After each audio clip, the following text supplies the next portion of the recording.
Destination అంటే నా నుంచి మీ వరకు రీచ్ అవ్వడానికి నేనంటూ ఒక పాత్ని డిసైడ్ చేసుకుంటే దాన్నే రూటర్ అంటాం ఆర్ఎస్ రూట్ అంటాం. ఓకేనా? ఇప్పుడు అందులో 2 types, static routing and dynamic routing. ఎవరికన్నా స్టాటిక్ అంటే ఏంటో తెలుసా? What is meant by static and what is meant by dynamic? ఇరుదలేదు. What is meant by static, what is meant by dynamic? Change చేయలేని ఫిక్స్డ్ పొజిషన్ లో ఉన్న దాన్ని static అంటాము. డైనమిక్ అనేది అడాప్టబిలిటీ, చేంజ్ చేసుకోవచ్చు. ఓకేనా? దాన్ని స్టాటిక్ డైనమిక్ అంటారు. సో నేను తెలిసింది కదా, స్టాటిక్ రూటింగ్ అనేది ఏంటంటే కనుక ఫిక్స్డ్ పొజిషన్ అంటే ఒక మాన్యువల్గా కానీ ఆర్ఎస్ మిషనరీగా కానీ ఒక వేని పర్టికులర్గా డిసైడ్ చేసి వదిలేడు, మళ్ళీ దాన్ని చేంజ్ చేయాలంటే కనుక ఖచ్చితంగా మాన్యువల్ పవర్ ఉంటుంది. ఫర్ ఎగ్జాంపుల్గా ఈ ఫ్యాన్కి అక్కడున్న స్విచ్కి కనెక్షన్ అన్నది రూటర్ అనుకుంది, వైర్ అనుకుంది. It's a static. ఎందుకు? ఆల్రెడీ కొంచెం కనెక్షన్ ఇచ్చాడు కాబట్టి మళ్ళీ కనెక్షన్ మనం బ్రేక్ డౌన్ చేయాలంటే ఖచ్చితంగా స్లాబ్ అంతా క్లియర్ చేయాలి, డాషింగ్ అంతా క్లియర్ చేయాలి, మొత్తం అంతా కూడా మ్యాన్యువల్గా. అంటే it's fixed position, fixed router. అక్కడి నుంచి ఇక్కడ వరకు పవర్ ట్రాన్స్మిషన్ అంతా కూడా ఒక ఫిక్స్డ్ పొజిషన్లో ఉంది. అవునా కదా? దాన్ని ఇప్పుడు నేను ఏం చేయాలంటే మళ్ళీ మాన్యువల్ పవర్ పెట్టాలి. మళ్ళీ మాన్యువల్ పవర్గా పెట్టి గోల్డెన్ ఎఫర్ట్ పెట్టి ఇంత చేస్తేనే అప్పుడు అది మళ్ళీ కూడా ఏమవుతుంది, రీట్రాన్స్ఫర్ అవ్వచ్చు, ఆర్ఎల్స్ నేను చేంజ్ చేసుకోవచ్చు దాన్ని. అది స్టాటిక్ అంటారు.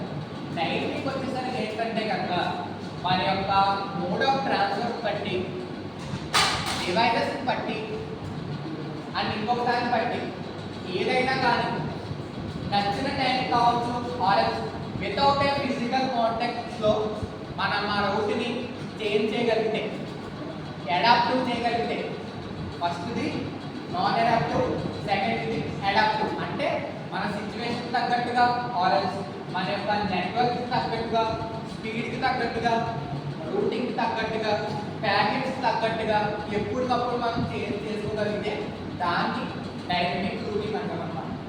Static routing and dynamic routing. Static routing is nothing but we can change చేయలేము దాన్ని. వన్స్ ఆఫ్ ఫిక్స్డ్ పొజిషన్ కింద ఫిక్స్డ్ వేని తీసుకుంటే కనుక దానిని మనం చేంజ్ చేయలేము. సెకండ్ వన్ వచ్చేసరికి డైనమిక్. డైనమిక్ అనేది ఏంటంటే కనుక మనం ఖచ్చితంగా దాని యొక్క మోడ్ ఆఫ్ ట్రాన్స్ఫర్ బట్టి, డివైజెస్ని బట్టి, రూటర్ని బట్టి, రూట్ పాత్ని బట్టి, ప్యాకెట్స్ని బట్టి ఖచ్చితంగా మనం వేని చేంజ్ చేసుకోగలుగుతాం. దాన్ని డైనమిక్ అంటారు. ఓకేనమ్మా? అండ్ నెక్స్ట్ వన్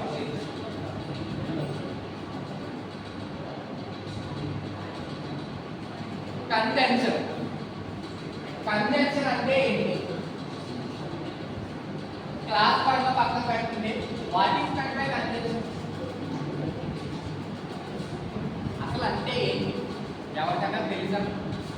క్లాస్ పరంగా కాకపోయినా ఎక్కడన్నా విన్నారా?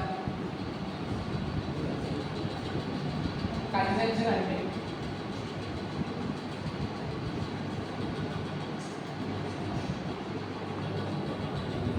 కండెన్సర్ అనేది ఏంటంటే ఒక ఇంటరప్ట్ లాంటిది,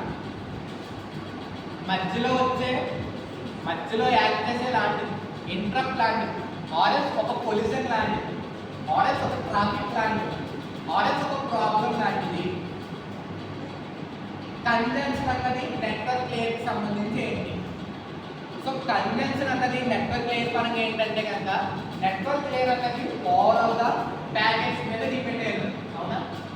సో కండెన్సర్ పరంగా నెట్వర్క్ లేయర్ పరంగా వచ్చేసరికి ఏంటంటే కనుక ప్యాకెట్స్ ఇంటరప్ట్ అవ్వచ్చు,